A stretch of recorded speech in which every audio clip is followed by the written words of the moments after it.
Breaking news इस वक्त ये देखिए, चुनाव प्रचार जो है दूसरे फेज के रण के लिए वो खत्म हो रहा है। ऐसे में दूसरे दौर के चुनाव प्रचार को लेकर अब 48 घंटे का समय बाकी और ऐसे में कई दिग्गज नेता अपनी पार्टी के प्रत्याशियों के लिए प्रचार करते नजर आएंगे। प्रधानमंत्री नरेंद्र मोदी, गृह मंत्री अमित शाह, बीजेपी अध्यक्ष जेपी नड्डा, सीएम योगी आदित्यनाथ, राजनाथ सिंह, ये सब दिग्गज जो हैं चुनाव प्रचार के लिए चुनावी मैदान में नजर आएंगे। तो लोकसभा चुनाव में दूसरे चरण का जो रण है उसके लिए चुनाव प्रचार धुआंधार जारी। पीएम मोदी आज सुबह 10:45 पर टोंक सवाई माधोपुर में मौजूद रहने वाले हैं, वहां से चुनावी हुंकार भरेंगे। दोपहर 2:45 पर जांजगीर चांपा में पीएम मोदी होंगे। तो कहां पर कौन से दिग्गज आज रहने वाले हैं? पीएम मोदी से हमने शुरुआत की। शाम 5 बजे पीएम मोदी महासमुंद में होंगे, वहां पर चुनावी प्रचार होगा। तो आज तमाम जो दिग्गज हैं चुनावी मैदान में दूसरे चरण के रण के लिए धुआंधार प्रचार करेंगे। सुबह 11:30 बजे मालदा दक्षिण में होंगे केंद्रीय गृह मंत्री अमित शाह। दोपहर 12:45 पर रायगंज में होंगे अमित शाह। इसके अलावा शाम 4:30 बजे अकोला पहुंचेंगे अमित शाह। ये उनका पूरा कार्यक्रम आज का रहेगा। शाम 7 बजे वो बेंगलुरु साउथ में रोड शो करेंगे। और बीजेपी अध्यक्ष जेपी नड्डा सुबह 11 बजे टीकमगढ़ पहुंचेंगे, वहां पर उनका जो चुनावी प्रचार है वो देखा जाएगा। दोपहर 1:30 बजे वो रीवा में होंगे। हमने प्रधानमंत्री, गृह मंत्री और बीजेपी राष्ट्रीय अध्यक्ष जेपी नड्डा का पूरा कार्यक्रम आपको बता रहे हैं। दोपहर 3 बजे सतना में जनसभा का कार्यक्रम है जेपी नड्डा का। और अब बात करेंगे राजनाथ सिंह की। सुबह 9 बजे शुरुआत होगी उनके गौतम बुद्ध नगर से। राजनाथ सिंह गौतम बुद्ध नगर से आज चुनाव प्रचार की शुरुआत करेंगे। इसके बाद सीएम योगी आदित्यनाथ दोपहर 12:30 बजे के आसपास, देखिए 12:10 के आसपास अमरोहा पहुंचेंगे। दोपहर 3 बजे बागपत पहुंचेंगे और उसके बाद शाम 4:20 पर मेरठ में उनका चुनावी प्रचार धुआंधार रहने वाला है। नीतीश कुमार दोपहर 2:30 बजे भागलपुर में रोड शो उनका रहेगा। तो ये पूरा कार्यक्रम है दिग्गजों का जो चुनावी मैदान में दूसरे चरण के रण के लिए आज चुनावी प्रचार करते नजर आएंगे। तो बीजेपी के 400 पार के जो नारे की बात कर लें तो इसमें कांग्रेस समेत जो पूरा का पूरा विपक्ष है वो लगातार हमले जारी किए हुए हैं। विपक्ष ने तो दावा तक कर दिया है कि 200, जी हां, बीजेपी 200 सीट जीतने में भी मुश्किल हासिल करेगी। क्या दावा है, देखिए रिपोर्ट में। अब की बार 400 पार, अब की बार 400 पार, 400 पार बीजेपी की ओर से जो नारा लगाया जा रहा है। अगर 200 पार हो तो मुश्किल है, 400 पार काम होगा। पीएम मोदी के इस नारे को लेकर बीजेपी भले ही कॉन्फिडेंस में है, लेकिन विपक्ष का कहना है कि ये नारा संभव ही नहीं है। 400 पार, अगर 200 पार हो तो मुश्किल है, 400 पार काम होगा। कांग्रेस नेता जयराम रमेश ने आरोप लगाया कि 400 पार नारे का असली मकसद संविधान बदलना है। 400 पार बीजेपी की ओर से जो नारा लगाया जा रहा है, इसके पीछे राज क्या है? हकीकत ये है कि प्रधानमंत्री बाबा साहब अंबेडकर के संविधान को बदलना चाहते हैं। पश्चिम बंगाल के सीएम ममता बनर्जी ने एक ट्वीट शेयर किया जिसमें उन्होंने नारा दिया कि अब की बार 200 भी नहीं होगा पार। और इस वक्त की ब्रेकिंग न्यूज आ रही है दिल्ली से, जहां पर बीजेपी की एक बड़ी बैठक को लेकर जानकारी आपको बताया। अमित शाह ने इस बैठक को बुलवाया है। पार्टी के जो महामंत्री हैं और जो तमाम वरिष्ठ नेता हैं इस बड़ी बैठक का हिस्सा होंगे, जिसको बुलवाया गया है। आज आगामी चरणों को लेकर तैयार की जाएगी इस बैठक के माध्यम से रणनीति। सुबह करीब 9 बजे के आसपास इस बैठक की शुरुआत होगी और कल बीजेपी अध्यक्ष नेताओं के साथ मुलाकात करते दिखे और साथ ही साथ तमाम महामंत्रियों के साथ भी एक अहम बैठक जारी रही थी। और आज सुबह 9 बजे केंद्रीय गृह मंत्री अमित शाह ने एक बड़ी बैठक को, एक अहम बैठक को बुलवाया है। जो बाकी के चरण बाकी हैं उस पर रणनीति को निर्धारित किया जाएगा। तो लोकसभा चुनावों में कांग्रेस के एक ऐलान के बाद जो बीजेपी है वो पलटवार कर रही है। सीए के कानून खत्म करने वाले ऐलान पर अमित शाह ने कांग्रेस को घेर लिया और साफ कहा इसको कोई रोक नहीं सकता। एक रिपोर्ट। कांग्रेस का घोषणा पत्र बीजेपी के लिए हमले का नया हथियार बन गया है। केंद्रीय गृह मंत्री अमित शाह ने सोशल मीडिया पर एक पोस्ट कर कांग्रेस के एक ऐलान पर जमकर पलटवार किया, खासकर नागरिकता कानून को लेकर। ये मोदी जी की गारंटी है कि पाकिस्तान, अफगानिस्तान और बांग्लादेश से धार्मिक प्रताड़ना झेलकर भारत आए अल्पसंख्यक समुदायों के एक व्यक्ति को सीएए से नागरिकता मिलेगी। इसको कोई रोक नहीं सकता। अपने वोट बैंक को खुश करने के लिए प्रताड़ित हिंदू, बौद्ध, जैन, ईसाई, सिख और पारसी समुदाय के लोगों का अहित करने पर आमदा है कांग्रेस। गृह मंत्री शाह ने इस पोस्ट में कांग्रेस पर कटाक्ष भी किया। देश की जनता 2024 और 2019 की ही तरह पहले से भी अधिक ताकत के साथ 2024 चुनाव में कांग्रेस को सबक सिखाने वाली है। कानूनों को बदलने के लिए सरकार में आना होता है और कांग्रेस का तो मुख्य विपक्ष तक बन पाना भी मुमकिन नहीं है। तो वहीं बीजेपी का एक पूरा डेलीगेशन जो है वो कल चुनाव आयोग के दफ्तर पहुंचा था, जहां जाकर उन्होंने राहुल गांधी, ममता बनर्जी के खिलाफ शिकायत को दर्ज करवाया है। चुनाव आयोग से शिकायत करने गए बीजेपी के प्रतिनिधि मंडल का आरोप है कि राहुल और ममता अपने बयानों के जरिए देश का माहौल खराब कर रहे हैं। उनका आरोप है कि राहुल ने उत्तर और दक्षिण भारत के बीच दरार पैदा करने की कोशिश की। पहले लगातार तमिलनाडु के भाषणों में राहुल गांधी जी ने भाषा के नाम पर एक भ्रम पैदा करने की बात की। राहुल के साथ ममता बनर्जी की भी शिकायत की गई। बीजेपी का आरोप है कि ममता सरकार बंगाल में रामनवमी हिंसा को रोकने में नाकाम रही और हिंसा के बाद सीएम ममता ने पीड़ितों पर ही विवादित बयान दिए। अपनी रामनवमी मिছিল করতে গেছেন, অস্ত্র নিয়ে আক্রমণ করতে আপনাকে কে বলেছে?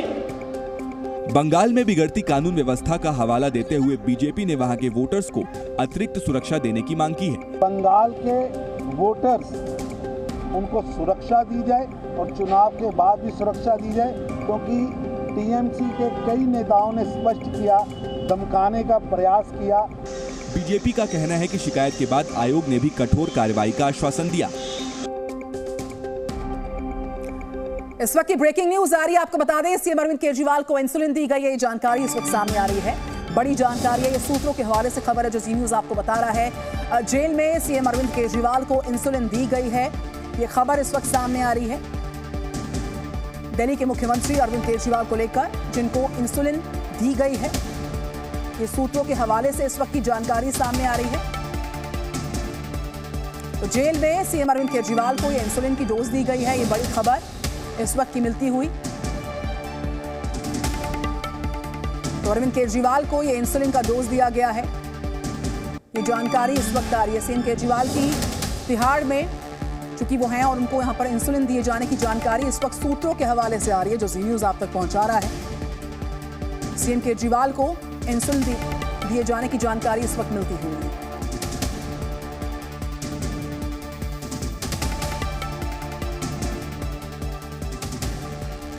और इस बीच एक और बड़ी जानकारी आपको सामने आ रही है। केरल में जो चुनाव प्रचार है उसके दौरान असम के मुख्यमंत्री की हम बात करें तो हेमंत बिस्वा शर्मा ने भी जमकर प्रहार किया। इस खबर पर बात करेंगे, लेकिन इस बीच एक और जानकारी। सूरत में बीजेपी उम्मीदवार ने कि निर्विरोध जीत पर सियासत बहुत ज्यादा गर्माती नजर आ रही है। कांग्रेस ने चुनाव आयोग में इस बाबत शिकायत दर्ज करने की मांग उठाई है। पूरी खबर देखिए इस रिपोर्ट में। गुजरात की सूरत लोकसभा सीट पर बीजेपी प्रत्याशी मुकेश दलाल निर्विरोध जीत गए हैं। कांग्रेस के उम्मीदवार नीलेश कुंभाड़ी का नामांकन पत्र खारिज होने के बाद बाकी उम्मीदवारों ने भी अपना पर्चा वापस ले लिया। कांग्रेस का फॉर्म रिजेक्ट हुआ और बाकी जो उम्मीदवार थे अपना फॉर्म विड्रॉ कर लिया। वहीं बीजेपी प्रत्याशी के निर्विरोध जीत पर कांग्रेस सवाल खड़े कर रही है। राहुल गांधी ने सोशल मीडिया में पोस्ट किया, तानाशाह की असली सूरत एक बार फिर देश के सामने है। जनता से अपना नेता चुनने का अधिकार छीन लेना बाबा साहब अम्बेडकर के संविधान को खत्म करने की तरफ बढ़ाया गया एक और कदम है। मैं एक बार फिर कह रहा हूँ, यह सिर्फ सरकार बनाने का चुनाव नहीं है, यह देश को बचाने का चुनाव है, संविधान की रक्षा का चुनाव है। सूरत में बीजेपी के निर्विरोध जीत की शिकायत कांग्रेस ने चुनाव आयोग में दर्ज कराई है। साथ ही आयोग से इस चुनाव को स्थगित करने की मांग की गई है। ऐसे कारनामों का फायदा न उठा पाए कोई, इसलिए अति आवश्यक है कि आप स्थगित करें चुनाव सूरत में। तो केरल में चुनाव प्रचार के दौरान असम के मुख्यमंत्री हेमंत बिस्वा शर्मा ने हिंदू पॉलिटिक्स का जिक्र किया और साफ कहा कि देश को सेक्युलर बनाने का क्रेडिट हिंदुओं को जाता है। देखिए, असम के सीएम हिमंता बिस्वा शर्मा ने केरल के एर्नाकुलम में चुनाव प्रचार के दौरान हिंदुत्व का राग छेड़ा। उन्होंने कहा कि जब देश में संविधान बना तब हिंदू बहुसंख्यक थे, इसलिए हम सेकुलर बने। देश को सेकुलर बनाने का क्रेडिट हिंदुओं को जाता है। भारत का कॉन्स्टिट्यूएंट असेंबली में हिंदू था, इसीलिए देश सेकुलर बना। अगर ये देश सेकुलर बनने का किसी को क्रेडिट मिलता है, वो क्रेडिट हमारा हिंदू समाज को मिलते हैं। हिमंता बिस्व शर्मा ने कहा कि देश में हिंदू सिविलाइजेशन था और हमेशा रहेगा, क्योंकि हिंदू ही सबको साथ लेकर चलता है।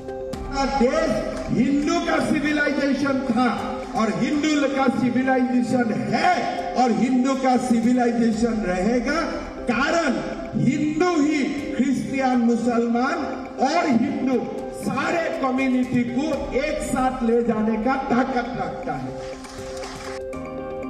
और अब अगली खबर बिहार की पूर्णिया सीट की, जहां पर लड़ाई ने एक नया मोड़ ले लिया है। दरअसल आरजेडी नेता तेजस्वी यादव ने पूर्णिया में एक बयान दे दिया है जो कि सुर्खियों में है। साथ ही निर्दलीय चुनाव लड़ रहे पप्पू यादव के लिए एक बड़ा ऐलान भी है। क्या है ये, देखिए। पूर्णिया सीट पर पप्पू यादव और आरजेडी के बीच की जंग आए दिन नए लेवल पर पहुंच रही है। सोमवार को आरजेडी नेता और बिहार के पूर्व डिप्टी सीएम तेजस्वी यादव ने कटिहार में बड़ा ऐलान किया। या तो एनडीए या तो इंडिया की लड़ाई, या तो आप इंडिया को चुनो और इंडिया को अगर नहीं चुनते बीमा भारती को तो आप इंडिया को चुनो। तो अब पप्पू यादव ने इस बयान पर सोशल मीडिया पोस्ट के जरिए पलटवार भी किया। पप्पू यादव ने लिखा कि पूर्णिया में बच्चा बच्चा जानता है अवैध शराब का सिंडिकेट कौन चलाता है। इस बार अवैध शराब का सिंडिकेट नहीं, सेवा का सिंडिकेट चलाने वाले को पूर्णिया अवसर देगी। सांसद बन सेवा करने की जिम्मेदारी देगी। पूर्णिया सीट पर जंग उस दिन से तेज है जब आरजेडी ने यहां से कांग्रेस में शामिल पप्पू यादव की जगह जेडीयू से आई बीमा भारती को टिकट दे दिया और तभी से पप्पू यादव और आरजेडी के बीच तनातनी बढ़ गई थी। दिलचस्प बात यह है कि पूर्णिया से निर्दलीय चुनाव लड़ रहे पप्पू यादव को कैंची चुनाव चिन्ह मिला है। अब देखना होगा कि वो किसका वोट बैंक उतरते हैं। तो टीएमसी के नेता अभिषेक बैनर्जी के घर पर और ऑफिस के बाहर रेकी करने वाले आरोपी को कोलकाता पुलिस ने मुंबई से गिरफ्तार किया। अब सूत्रों के अनुसार आरोपी ने मुंबई अटैक से पहले उसके मास्टरमाइंड से भी मुलाकात की थी। देखिए रिपोर्ट को। ममता बनर्जी के बाद टीएमसी के सबसे ताकतवर नेता माने जाने वाले अभिषेक बनर्जी के घर और ऑफिस के बाहर राजाराम रेगे नाम का एक शख्स कई दिनों से रेकी कर रहा था। कल कोलकाता पुलिस ने उसे मुंबई से गिरफ्तार कर लिया है। उनकी ऑफिस घर का वीडियो फुटेज भी लिया गया था और यहीं पे नहीं, राजाराम रेगे ने अपने अभिषेक बनर्जी और उनके पीए का नंबर जुगाड़ करके उनसे कांटेक्ट बनाने की भी कोशिश किया था। यानी राजाराम रेगी किसी भी तरह से अभिषेक बनर्जी तक पहुंचना चाहता था, मगर क्यों? अब इसी का जवाब जानने के लिए उसे कोलकाता लाया गया है। इधर आरोपी का 26/11 हमलों के मास्टरमाइंड से कनेक्शन भी सामने आया है। पुलिस सूत्रों का दावा है कि मुंबई हमले का मास्टरमाइंड डेविड हेडली जब भारत आया था तब उसने राजाराम से मुलाकात की थी। आरोपी के ऐसे ट्रैक रिकॉर्ड को देखते हुए टीएमसी ने 26/11 की तरह किसी बड़े हमले की साजिश का आरोप लगाया। वहीं टीएमसी का कहना है कि शुवेंदु अधिकारी ने टीएमसी के ऊपर बम गिराने की बात कही थी। ये वही बम हो सकता है। बम ब्लास्ट होगा तो ये बम देख चुके हैं आप क्या बम है और ये बताना चाहते थे वो।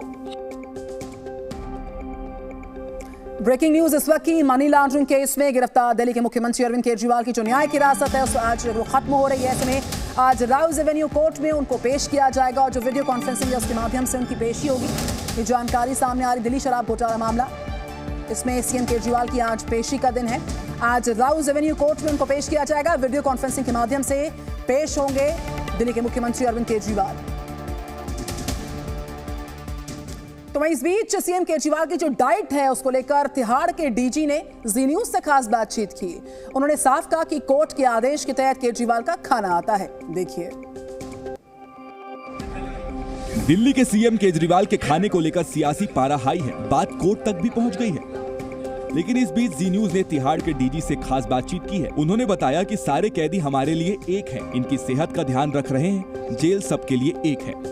पेशेंट हमारे पास शुगर के भी मरीज होते हैं जिनको हमारे 90 से ज़्यादा डॉक्टर्स हैं वो उनको ट्रीट करते हैं, या रेफरल हॉस्पिटल्स में भी उनको एक्सपर्ट से दिखाया जाता है। ये एक आम सामान्य प्रक्रिया है जिसको फॉलो किया जाता है, तो हर केस में करते हैं, इसमें भी करते हैं। वहीं सीएम केजरीवाल को दिए जाने वाले खाने को लेकर उन्होंने कहा कि कोर्ट के आदेश के तहत केजरीवाल का खाना आता है। उनके लिए खाना आता है एक कोर्ट आदेश के अनुसार और वो हम फॉलो करते हैं। उसके लिए इनमेट की किसी के लिए भी इस तरह की व्यवस्था कभी कभी हो जाती है। दिल्ली के मुख्यमंत्री अरविंद केजरीवाल को राउज एवेन्यू कोर्ट से बड़ा झटका लगा है। कोर्ट ने कहा है कि जो घर के खाने में चीजें मिली हैं वो उनके डॉक्टर की तरफ से सुझाई गई डाइट से मेल बिल्कुल नहीं खाती हैं। दिल्ली के सीएम अरविंद केजरीवाल की 2 मांगे एक ही दिन कोर्ट ने खारिज कर दी। सीएम केजरीवाल ने इंसुलिन देने और निजी डॉक्टर से सलाह लेने के लिए याचिका दी थी, जिसे कोर्ट ने मानने से इनकार कर दिया। कोर्ट ने केजरीवाल की इंसुलिन देने और निजी डॉक्टर से वीडियो कॉन्फ्रेंसिंग के जरिए इलाज की मांग वाली याचिका खारिज कर दी है। साथ ही कोर्ट ने तिहाड़ जेल प्रशासन को निर्देश दिया है कि इस सिलसिले में एम्स के डॉक्टरों की निगरानी में मेडिकल बोर्ड का गठन हो, जो ये तय करेगा कि अरविंद केजरीवाल को इंसुलिन दिया जाए या नहीं।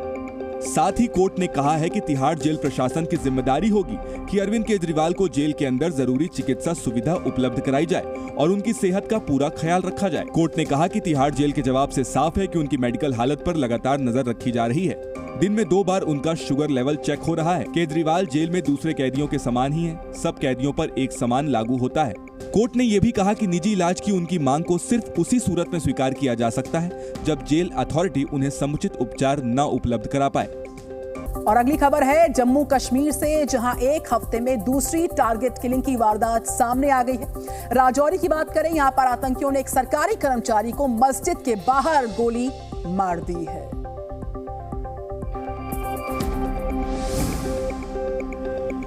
जम्मू कश्मीर के राजौरी में आतंकियों ने एक बार फिर से टारगेट किलिंग को अंजाम दिया है। आतंकियों ने एक सरकारी कर्मचारी की गोली मारकर हत्या कर दी। मृतक का नाम मोहम्मद रज्जाक है। 40 साल के रज्जाक का भाई टेरिटोरियल सेना में जवान है। आतंकियों ने मस्जिद के बाहर मोहम्मद रज्जाक को नजदीक से गोली मारी। घायल रज्जाक को अस्पताल में भर्ती कराया गया, जहां उन्होंने दम तोड़ दिया। सुरक्षा बलों ने आतंकियों को पकड़ने के लिए पूरे इलाके को सील कर दिया है। पुलिस और सेना की जॉइंट टीम का इलाके में सर्च ऑपरेशन जारी है। जम्मू कश्मीर में 1 महीने के भीतर टारगेट किलिंग की ये तीसरी घटना है। इससे पहले 2 गैर कश्मीरियों की हत्या की गई थी। अनंतनाग में 17 अप्रैल को आतंकियों ने बिहार के प्रवासी शंकर शाह की गोली मारकर हत्या कर दी थी। इससे पहले 8 अप्रैल को दक्षिण कश्मीर के शोपियां जिले के पदपावन में आतंकियों ने गैर कश्मीरी स्थानीय ड्राइवर परमजीत सिंह को गोली मारी थी। वो दिल्ली का रहने वाला था।